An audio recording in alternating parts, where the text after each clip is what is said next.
So hello everyone, welcome back to my channel. इस video में मैं बात करने वाला हूँ आपसे वीज़ा रिलेटेड कि मैंने वीज़ा अप्लाई करते समय मैंने क्या क्या डॉक्यूमेंट्स लगाए थे एंड आपको भी क्या डॉक्यूमेंट्स लगाने चाहिए अगर आप स्टडी पर्पज़ के लिए कर रहे हो वीज़ा अप्लाई। ठीक है, ये सिर्फ स्टडी पर्पज़ के लिए ही है। तो आपको मैं फ़ाइल अरेंजमेंट बताऊँगा कि आपको किस ऑर्डर में ले जाना चाहिए। ठीक है, एंड आपको बताऊंगा कि आपको कहाँ से स्टार्ट करना है, क्या करना है। और मैं अज्यूम करके ये चलूँगा कि आपने कॉलेज वगैरह अप्लाई कर दिया है। ठीक है, और आपको ऑफ़र लेटर आ गया है। कंडीशनल ऑफ़र लेटर नहीं चलेगा अब, क्योंकि 2025 में ये बोल दिया गया है कि आपको अनकंडीशनल ऑफ़र लेटर ही लगाना है। ठीक है, तो मैं यही अज्यूम करूँगा कि आपका अनकंडीशनल ऑफ़र लेटर आपको मिल गया है एंड आप अगर लोन वगैरह ले रहे हो और आपको पता है कि आपके स्पॉन्सर्स कौन है, आपको कौन स्पॉन्सर कर रहा है। सबसे पहले हम शुरू करेंगे कि अवत्स के फॉर्म से। ठीक है, सबसे पहला स्टेप वीज़ा अप्लाई करते समय यही होगा आपका कि आपको अवत्स के पोर्टल में जाना है। वो आप पे एक फॉर्म होगा, आपको वो फॉर्म भरना है। ठीक है, उस फॉर्म में आपको एक IRL नंबर प्रोवाइड कर दिया जाएगा, वो आपको सेव करके रख लेना है।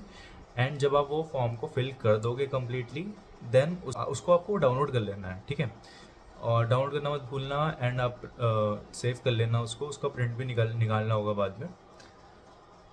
और फिर उसके बाद क्या होता है कि आपको वो IRL नंबर लेने के बाद देन आप VFS ग्लोबल के पोर्टल में जाते हो। देन वहाँ पे अपॉइंटमेंट जब बुक करते हो देन वो आपको पुट करना होता है वहाँ पे। ठीक है, एंड फिर उसके बाद जब आप सारी पेमेंट कर देते हो VFS ग्लोबल में, उसके बाद के मैं बताऊंगा आपको कि आपको क्या क्या डॉक्यूमेंट्स रिक्वायर्ड होंगे। सबसे पहले आ जाता है अपॉइंटमेंट लेटर। ठीक है, अब अपॉइंटमेंट लेटर है क्या? अपॉइंटमेंट लेटर वही है जो VFS ग्लोबल प्रोवाइड करता है आपको। उसमें आपकी अपॉइंटमेंट डेट होती है कि आपको कब जाना है, कहाँ जाना है, एंड आपकी सारी डिटेल्स होती है, आपने क्या क्या सर्विसेज ली है। देन उसके बाद आपका मतलब ये मैं ऑर्डर में बता रहा हूँ। तो पहला तो अपॉइंटमेंट लेटर हो गया, सबसे टॉप में आएगा, वो हैंडी होना चाहिए आपका। जब भी आप एंटर करोगे तो आपको वो दिखाना होता है। ठीक है, तो वो चीज़ आपकी हैंडी रहेगी। एंड उसके बाद जो मेन चीज़ होगी वो आपकी ऑफकोर्स पासपोर्ट होगा। ओरिजिनल पासपोर्ट आपको लेके जानी है, ओरिजिनल। एंड देन नेक्स्ट होगा फोटोग्राफ। फोटोग्राफ की यार मैंने सर्विस ली थी एंड मैंने पिछले वीडियो में अपने एक्सपीरियंस में बताया था क्या वजट हुई थी मेरे साथ। तो आप ऑनलाइन कभी अगर आपको सर्विस चाहिए भी फोटोग्राफ की, तो आप ऑनलाइन कभी भी अप्लाई मत करना, सर्विस ऐड मत कर लेना। आप वहाँ पे जाओ, वहाँ पे आप पेमेंट करोगे, देन वो फोटो खींच के दे देंगे। ठीक है, 200 रुपये लेते हैं 4 फोटोज़ के। तो 2 फोटो यूज़ में आती है, 2 फोटो आपको वापस मिल जाती है। तो आप बाहर से भी खिंचवा सकते हो, वहाँ से भी खिंचवा सकते हो, बट मैंने बाहर से इसलिए नहीं खिंचवाई, मैं नहीं चाहता था कि यार मैं ढूंढता फिरूँ कि कौन सही से फ़ोटो खींचेगा कि नहीं खींचेगा। तो मैं श्योर होना चाहता था कि हाँ भाई, जहाँ पे भी मैं खिंचवा रहा हूँ तो मेरे को बाद में दिक्कत ना हो, कि मेरे को दोबारा खिंचवानी ना पड़े। तो मैं एक्स्ट्रा पे करने के लिए रेडी था, वरना बाहर सस्ते में भी हो जाता है। तो आपका जो नेक्स्ट है वो है कवर लेटर। तो कवर लेटर में आप अपनी डिटेल्स डालोगे कि मैं हूँ, मेरा पासपोर्ट नंबर ये है, मैं इस कॉलेज के लिए मेरे को अनकंडीशनल ऑफ़र मिला हुआ है। देन ये सब डिटेल डालोगे। देन आप डालोगे कि मेरे को पेरेंट्स मेरे स्पॉन्सर कर रहे हैं, मतलब लोन से मतलब मेरे लिविंग एक्सपेंसेस जो है मैंने लोन ले रखा है उनके लिए। तो ये सब चीज़ें आप एक्सप्लेन करोगे उस चीज़ में। एंड आप ये भी बताओगे कि मतलब अपना पर्पज़ भी बता सकते हो कि बाद में आप क्या करोगे, फ्यूचर प्लान क्या है आपके, ताकि उनको ये ना लगे कि आप रुकने वाले हो। ठीक है, तो ये सब चीज़ें उसमें आप बताओगे कवर लेटर में। देन नेक्स्ट आता है आपका फाइनेंशियल समरी। तो एक फॉर्म होता है फाइनेंशियल समरी का, वो आपको फिल करना होता है और उसका आपको कलर प्रिंट ही निकालना होगा। ठीक है, एंड फाइनेंशियल समरी में आपको सारी डिटेल्स डालनी पड़ती है कि आपके फाइनेंशियल सपोर्ट आपको कहाँ से मिल रहा है, आपने लोन लिया है तो कितना लिया है। तो मिनिमम 10,000 यूरो आपके पास होना चाहिए दिखाने के लिए। ठीक है, एंड ऐसा रहता है कि आपकी जो बैंक स्टेटमेंट है 6 मंथ्स की मांगते हैं। तो आपके पास अगर आप कोई 10,000 यूरो बैंक अकाउंट में दिखा रहे हो, तो आपके पास उन 6 मंथ में वो बैंक बैलेंस मेंटेन होना चाहिए। ऐसा नहीं होना चाहिए कि आपके बस अगले महीने ही डाले हुए हैं और आप अभी शो कर दे रहे हो, तो 6 महीने का स्टेबल बैलेंस होना चाहिए। ऐसा नहीं है कि आपने हैवी अमाउंट निकाल रखा है, हैवी अमाउंट जा रखा है, तो आपको वो एक्सप्लेन भी करना पड़ता है फिर कि ये अमाउंट इतना ज़्यादा यूज़ कैसे हो गया, कहाँ चले गया, क्या हो गया। तो ये सब चीज़ें, तो मेरे केस में ऐसा कुछ नहीं था। मेरे केस में मतलब अब मेरे फादर की बैंक स्टेटमेंट शो करी थी मैंने, तो मैंने पहले ही उनको बोल दिया था कि ये यूज़ मत करना आप इसमें ज़्यादा अमाउंट, क्योंकि फिर बाद में बताना पड़ता है कि कहाँ मतलब कि कहाँ यूज़ हो गया। एंड फिर उसके बाद जो नेक्स्ट होता है हमारे पास, वो होता है चेक एंड वेरीफाई फॉर्म। ठीक है, तो चेक एंड वेरीफाई फॉर्म में बस मतलब ये VFS ग्लोबल का ही होता है, तो उसमें यही लोग पूछते हैं, आपकी डिटेल्स डालने के लिए बोलेंगे, आपकी स्पॉन्सर्स की डिटेल्स डालने के लिए बोलेंगे, आपके अगर आपके पास वर्क एक्सपीरियंस है तो वर्क एक्सपीरियंस की डिटेल्स मतलब वर्क एक्सपीरियंस हिस्ट्री मांगेंगे उसमें। तो ये सब चीज़ें था, करेंटली एम्प्लॉयड हो आप तो कहाँ हो, वो सब चीज़ें उसमें डालनी होती है। देन आपको मेरे हिसाब से आपको मैनेजर को अपने बता देना चाहिए। तो मेरे मैनेजर तो अच्छे हैं, तो फिर मैंने बता रखा था उनको पहले से ही कि मैं ऐसा ऐसा प्लान कर रहा हूँ, एंड उनको उनका फ़ोन नंबर एंड ईमेल दे दिया था। तो उनके जो भी आप ओवर डालोगे तो उनको कॉल आ सकता है। लेकिन मेरे केस में किसी को कुछ कॉल नहीं आया था एम्बेसी से, डायरेक्टली मेरा अप्रूव होके आ गया था। ठीक है, देन हमारे पास होता है एप्लीकेशन समरी। सो जो एप्लीकेशन समरी है ये वही है अवत्स फॉर्म जो आपने डाउनलोड करा है लास्ट में फिल करने के बाद, तो वो ले जाना, ये भी कलर प्रिंट होगा, एंड जो चेक एंड वेरीफाई था वो भी कलर प्रिंट होगा। ठीक है, एंड देन आता है हमारे पास पीसीसी। आपको अपॉइंटमेंट पहले ही देख लेनी है, तो आपको पीसीसी के लिए अपॉइंटमेंट देख लेनी है कि क्या अपॉइंटमेंट्स डेट्स अवेलेबल है और आप कब अप्लाई करने वाले हो, उस हिसाब से कर लेना। मिनिमम 1 महीना तो गैप होना चाहिए कि आपको पता है कि अगले महीने मैं वीज़ा के लिए अप्लाई करूँगा, तो पहले ही 1 महीने पहले ही अप्लाई कर लेना पीसीसी, ताकि आपका टाइमली आ जाए। क्योंकि मेरे केस में मेरा हो गया था सब कुछ टाइमली, बट मेरे को कोई नोटिफिकेशन नहीं आ रही थी कि अब आएगा या डिस्पैच हो चुका है तुम्हारा पीसीसी, तो मेरे को डायरेक्टली आया था। तो लेकिन टाइमली आ गया था, ऐसा नहीं था टाइमली नहीं आया था, वो आ गया था। ठीक है, तो उसके बाद नेक्स्ट होता है आपका स्पॉन्सरशिप लेटर। ठीक है, इमिग्रेशन हिस्ट्री अगर है तो, और रिजेक्शन लेटर्स अगर कोई है तो। ठीक है, मेरे केस में स्पॉन्सरशिप लेटर मैंने लगाया था, उसमें बस ये बताना होता है आपको, आपके फादर मदर, वैसे मेरे फादर मदर दोनों थे स्पॉन्सर, तो मैंने दोनों का एक साथ ही एक सिंगल स्पॉन्सर का लेटर बना दिया था एंड उनके साइन करवा दिए थे उसमें। तो आप अलग अलग भी बना सकते हो दोनों की, मैंने सिंगल में कर दिया था। तो उसमें स्पॉन्सरशिप लेटर में बस यही लिखा था कि हम पेरेंट्स हैं चिराग सिंह के, एंड देन हम स्पॉन्सर करने वाले हैं इसको through out his studies and living expenses. जो भी है, अगर वो लिविंग एक्सपेंसेस में हेल्प कर रहे हैं देन वो, क्योंकि मैंने लोन ले रखा है for tuition fees, and living expenses मैंने उनका पैसा दिखाया है लिविंग एक्सपेंसेस के लिए। ठीक है, देन आता है हमारे पास यूनिवर्सिटी का आपका ऑफ़र लेटर, और जितनी भी आपने यूनिवर्सिटीज़ में पेमेंट करी हुई है उनके रिसिप्ट्स। ठीक है, एंड वीज़ा लेटर। मेरे केस में जब आप हाफ पेमेंट कर देते हो यूनिवर्सिटी को, हाफ फी पेमेंट कर देते हो, देन यूनिवर्सिटी एक वीज़ा सपोर्ट लेटर देती है। तो वो चीज़ कि यूनिवर्सिटीज़ की जितने भी आपके पास डॉक्यूमेंट्स है वो लगाने हैं, बट ऐसा भी नहीं करना कि आपको इतने सारे डॉक्यूमेंट लगा दिए कि एम्बेसी की ऑफिसर बाद में देखते ही डर जाए कि क्या क्या क्या डॉक्यूमेंट लगा दिए। आपको मतलब भर नहीं देना कि भाई सारे लगा दो जितने भी हैं, तो आपको लिमिटेड डॉक्यूमेंट्स ही लगाने हैं जो डायरेक्टली प्रूव कर दे कि भाई हाँ भाई तुमने पेमेंट करी है नहीं करी। तो आपकी यूनिवर्सिटी ऑफर लेटर, आपकी fee payments and visa support letter अगर आपको मिलता है कॉलेज से तो कॉलेज से वो चीज़, एंड ये सारी कलर प्रिंट होगी। ठीक है, स्पॉन्सरशिप लेटर में बस लेटर होता है तो कलर प्रिंट था नहीं, तो आप ब्लैक एंड वाइट ही निकालोगे उसको। तो फिर आपका आता है फिर टीटी रिसिप्ट। टीटी रिसिप्ट किस चीज़ की, अगर आपने पेमेंट करी है यूनिवर्सिटी को देन वो टीटी रिसिप्ट आप लगाओगे, जो बैंक से मिलती है कि पेमेंट गई है उनके अकाउंट में, आपने किस बैंक ट्रांसफ़र किया है या जो भी किया था, वो टीटी रिसिप्ट आपको शो करनी होगी। लेकिन मेरे केस में मैंने शो नहीं करी थी क्योंकि मैं लोन के थ्रू करा था, बैंक ने डायरेक्टली पेमेंट कर दी थी, तो उन्होंने मेरे को कोई रिसिप्ट वगैरह नहीं दी थी। मैंने अपने बैंक से एक लेटर बनवाया था, डिस्बर्समेंट लेटर तो वो मिलता ही है, बट एक एक लेटर था जिसमें उन्होंने बस ये लिखा था कि इतना अमाउंट पे कर चुके हैं यूनिवर्सिटी को एंड इतना अमाउंट अवेलेबल बैलेंस इतना है। तो अवेलेबल बैलेंस का मैंने वो चीज़ बनवाई थी बैंक वालों से, उन्होंने घर में भिजवा दी थी, तो उसमें स्टैम्प वैम्प बैंक का लगा हुआ था, सब वेरीफाइड था, तो मैंने ये चीज़ करा था। एंड देन उसके बाद आता है इंश्योरेंस। अब ये भी लोग कंफ्यूज रहते हैं। मैं पहले यही सोच रहा था कि मैं स्टडी एंड प्रोटेक्ट ले लेता हूँ, क्योंकि क्या पता कुछ इश्यू हो जाए। क्या आपके पास, आपको लगता है कि आप पैसा खर्च कर सकते हो इतना, तो स्टडी एंड प्रोटेक्ट ले लो, क्योंकि मुझे लगता है कि शायद ज़्यादा बेटर होगा वो, क्योंकि मैंने ले रखा है बजाज अलायंस का। मुझे नहीं पता कि बजाज अलायंस कितना हेल्प करेगा मेरे को, बट वीज़ा पर्पज़ के लिए मेरा रिक्वायरमेंट उसने फुलफ़िल कर दी। तो वो मेरे को पड़ा था 6,000 समथिंग का पड़ा था बजाज फाइनेंस का, तो वो 1 साल का है मेरा।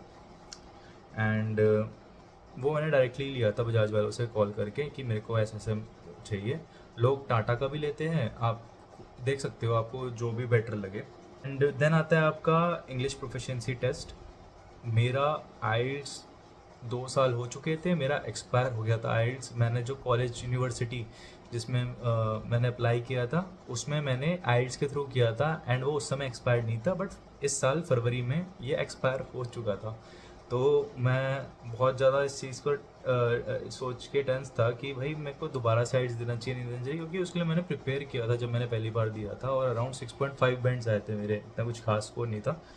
बट फिर मैंने डीईटी दिया इस साल, मतलब मार्च में दिया है। मैं 13 मार्च को मैंने डीईटी दिया था। डीईटी का फुल फॉर्म है ड्यूलिंगो इंग्लिश टेस्ट, तो वो थोड़ा इजी रहता है, ठीक है। तो ड्यूलिंगो इंग्लिश टेस्ट दे सकते हैं जो उनका केस मेरी तरह है कि उनका आइल्स एक्सपायर हो गया, देन वो वीज़ा के लिए अप्लाई कर रहे थे, तो उनको दोबारा डीईटी देना है। तो डीईटी में मेरे 130 स्कोर आया था। कॉलेज की रिक्वायरमेंट थी, वो थी अराउंड 120। तो मेरे को पता था कि हाँ भाई ये तो फिर सही हो गया कि मेरा सही स्कोर आ गया। देन उसके बाद आपके एजुकेशनल डॉक्यूमेंट्स होंगे। एक चीज़ याद रखना, और देखो जो पिछले डॉक्यूमेंट बताया मैंने बताना भूल गया, इंश्योरेंस और आपका डीईटी या आइल्स वो आपके कलर रहेंगे, ठीक है। एंड देन आते हैं एजुकेशनल डॉक्यूमेंट्स में। तो एजुकेशनल डॉक्यूमेंट्स में हुआ था, मेरे एजेंट ने बोला था कि जो डॉक्यूमेंट्स हैं ओरिजिनल वही ले जाना, फोटोकॉपी मत ले जाना, प्रिंट आउट मत ले जाना एजुकेशनल डॉक्यूमेंट की, जैसे 10-12 सर्टिफिकेट, बीटेक की डिग्रीज, मार्कशीट जो भी है, मतलब बैचलर्स की। तो मैं फिर फ़ोटोकॉपी लेने गया था वहाँ पे। सेग्रीगेशन के समय जब मैं गया तो उन्होंने बोला फ़ोटोकॉपी आपको करानी पड़ेगी। फिर उन्होंने बोला चलो ठीक है, पहले मैं सारे डॉक्यूमेंट लगा देता हूँ, फिर आप फ़ोटोकॉपी करा लेना। तो वो थोड़े अंडरस्टैंडेबल थे, तो उन्होंने मेरे को टाइम दिया। एंड जैसे ही मैं फ़ोटोकॉपी करा के लाया, देन जैसे ही मेरा दोबारा से नंबर आया तो उन्होंने जल्दी से वो डॉक्यूमेंट्स लगा दिए। बट ऐसा नहीं था कि आपको कलर ही लगानी है, ऐसा कोई कहीं लिखा नहीं है कि कलर ही लगाना है। तो मैं ब्लैक एंड वाइट ही निकाल के लाया था। कलर मेरी सिर्फ 10th का सर्टिफिकेट था, क्योंकि वो A3 साइज़ का था। तो A3 साइज़ का कहीं और मतलब उन पे मशीन होती नहीं है A3 साइज़ की स्कैन करने की, तो ये सिस्टम था। अब फिर नेक्स्ट एजुकेशनल डॉक्यूमेंट्स में आपके सारी चीज़ें लगेगी, ठीक है, 10th 12th बैचलर्स, ठीक है, ठीक है। फिर देन आता है, अगर आपके पास एक्सपीरियंस है, आपने इंटर्नशिप करी है, तो आप इंटर्नशिप सर्टिफिकेट भी लगा सकते हो। एंड एक्सपीरियंस लेटर, अगर आप करंटली वर्किंग नहीं हो एंड आपने वर्क किया है, आप रिज़ाइन दे चुके हो, आपके पास वर्किंग एक्सपीरियंस लेटर होगा, देन वो आप अटैच करो। अगर अदरवाइज़ आप वर्किंग हो तो अब आप करो अपना अपॉइंटमेंट लेटर या फिर ऑफर लेटर लगा सकते हो जब आपने कंपनी ज्वाइन करी थी वो चीज़ की, ठीक है। देन आता है आपके स्पॉन्सर्स के डॉक्यूमेंट, ये चीज़ मेन है, ठीक है। और वही डॉक्यूमेंट्स लगाना जो आपने फाइनेंशियल समरी में लिखे हुए हैं। फाइनेंशियल समरी में आपको यूरो में कन्वर्ट करके लगाना होगा सारे जो पेमेंट्स होगी। जैसे कि कॉलेज को पेमेंट गई थी वो यूरो में कन्वर्ट होके ही गई थी, तो यूरो ही लगाया है। जैसे आपके पास कोई बचा हुआ लोन अमाउंट है तो वो रुपीज़ में होगा, तो उसको आपको कन्वर्ट करके दिखाना है यूरो में, तो उसमें मैंशनड होता है सारा फाइनेंशियल समरी। स्पॉन्सर डॉक की बात हो रही थी, तो इसमें जैसे मेरे फादर मदर दोनों स्पॉन्सर्स थे, तो मैंने दोनों के बैंक स्टेटमेंट पहले निकलवाए थे। ये आपको बैंक से निकालने पड़ेंगे, बैंक के पास जाओ, वो निकाल के आपको दे देंगे। एंड आपको स्टैंप लगवाना है बैंक का, एंड सिग्नेचर करवाने हैं जिसने भी वो स्टेटमेंट निकाली है आपकी बैंक की। एंड ये चीज़ आपको तो पता ही होगी कि 6 महीने आपको वो बैलेंस मेंटेन करके रखना होता है जो आप शो कर रहे हो, एटलीस्ट 6 महीने, तो क्योंकि बैंक स्टेटमेंट 6 मंथ की लगती है। देन मैंने फादर की पे स्लिप लगाई थी 3 मंथ्स की, अपनी भी पे स्लिप लगाई थी क्योंकि मैं वर्किंग हूँ, तो मैंने अपनी भी 3 मंथ्स की पे स्लिप लगाई थी। एंड देन मेरा पीएफ का लगाया था मैंने, पीएफ अकाउंट डाला था मैंने फाइनेंशियल समरी में भी। देन मदर का भी मैंने, मदर तो मेरी वर्किंग है नहीं, तो मैंने कोई बस बैंक स्टेटमेंट थी और कुछ नहीं था। एंड स्पॉन्सर्स के आपको आईडी भी लगानी पड़ेगी, जैसे कि मेरे फादर और मदर की मैंने आधार कार्ड लगाया था बस, और कुछ ज़्यादा रिक्वायर्ड नहीं है। एंड चेक एंड वेरीफाई में मैंने ड्राइविंग लाइसेंस डाला था अपना। एंड मतलब आपको इतना सोचने की ज़रूरत नहीं है, आप जब फिल करोगे आपको पता चल जाएगा क्या क्या था, ठीक है। तो ये सब मैंने चीज़ बता दी स्पॉन्सर की। और क्या चाहिए होगी आपको, आईटीआर चाहिए होगा 3 साल का, पिछले 3 साल का आईटीआर, या फॉर्म 16 पिछले 3 साल का चाहिए होगा, ठीक है। अगर पेरेंट्स वर्किंग, मतलब स्पॉन्सर तो वर्किंग होंगे ही, तो उनका आईटीआर चाहिए होगा या फिर फॉर्म 16 चाहिए होगा। और मेरा जो था जो मैंने शो किया था अमाउंट, वो जीपीएफ में शो किया था। अब एक चीज़ और, अब म्यूचुअल फंड ये सब नहीं शो करा सकते, एलआईसी वगैरह भी नहीं शो करा सकते मेरे हिसाब से। आपको जो शो कराना होगा जैसे कि मैंने शो करवाया था पापा का जीपीएफ था, तो जो भी शो कराओगे आप, जो अमाउंट लिक्विड नहीं है, मतलब आपके बैंक अकाउंट में नहीं, आप डायरेक्टली यूज़ नहीं कर सकते बिना निकाले, तो उस अमाउंट को आप 80% ही शो करवाना, ठीक है। जैसे कि सपोज़ आपका 10 लाख का जीपीएफ है, तो आप सिर्फ 8 लाख शो करा सकते हो, तो 2 लाख आप नहीं करा सकते। मतलब अगर 10 लाख पड़े हैं तो आप 8 लाख ही लिखना फाइनेंशियल समरी में, ठीक है। एंड आपके फिर आता है स्टूडेंट डॉक्यूमेंट्स। अगर मतलब बैंक स्टेटमेंट आपको शो करानी है वो, देन आपका अगर आईटीआर वगैरह है तो वो आप डाल देना। फिर नेक्स्ट आता है आपका स्टेटमेंट ऑफ पर्पस। उसमें वो तो आप खुद ही लिखोगे अपना कि क्यों आना चाहते हो, क्या आना चाहते हो, पूरी डिटेल्स, और आप अपने बारे में पूरा लिखोगे, तो एसओपी आपका आएगा। एंड देन लास्ट में आएगा आपका सीवी, तो अपडेटेड वाला सीवी लगाना। और एक चीज़ ध्यान रखना, गलती से भी आप स्टेपलर लगा के मत चले आना, स्टेपल मत कर देना अपने डॉक्यूमेंट्स, क्योंकि वहाँ पे आप जाओगे तो आपसे वो आपके सारे डॉक्यूमेंट एक साथ नहीं लेते, आपको एक एक करके डॉक्यूमेंट बोलते हैं, तो आपको देने होते हैं फटाफट। एंड वो स्टेपल निकालना पड़ता है उनको बार बार, तो उसमें दिक्कत होती है, ठीक है। तो आपको क्या करना है, पेपर क्लिप्स आती है, उसको लगा के जाना है सारे डॉक्यूमेंट में। देन वो पेपर क्लिप निकाल के वो लगाते रहते हैं डॉक्यूमेंट्स आपसे मांग के, तो वो थोड़ा ईजी रहता है, ठीक है। एंड स्टिकी नोट्स बिल्कुल यूज़ मत करना, ये चीज़ ध्यान रखना। पेन वगैरह आपको यूज़ नहीं करना, वो खुद ही वहीं पे करते हैं जो भी उनको मेंशन करना पड़ता है। एंड यूनिवर्सिटी के सारे जो डॉक्यूमेंट्स है वो कलर कॉपी करा के जाना, और A4 साइज़ के होने चाहिए, क्योंकि उनका स्कैनर जो होता है वो A4 साइज़ का होता है। और 15 मिनट पहले पहुंच जाना जब भी अपॉइंटमेंट है आपकी। अब जो लास्ट डॉक्यूमेंट है वो है, आपको फ़ोटोकॉपी ले जानी है सारे पेजेस की पासपोर्ट के। तो आपके जो पुराना पासपोर्ट हो वो भी कैरी कर लेना ओरिजिनल, एंड जो नया पासपोर्ट है वो तो करना ही है कैरी। एंड सारे पेजेस की आप एक फ़ोटोकॉपी निकाल लेना। मैंने ब्लैक एंड वाइट करवाई थी, तो ब्लैक एंड वाइट चल जाती है, ऐसा कोई इशू नहीं है, तो ब्लैक एंड वाइट करवा लेना सारे पेजेस की। तो जो पुराने हैं प्लस नए, तो मेरे तो बस एक ही पासपोर्ट था, तो देन मेरे को एक ही करवाना था, तो मैंने वो करवा लिया था।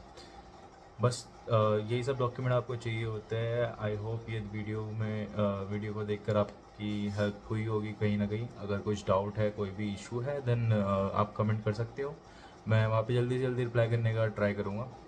सो thank you for watching this video. So next video में मिलते हैं कभी।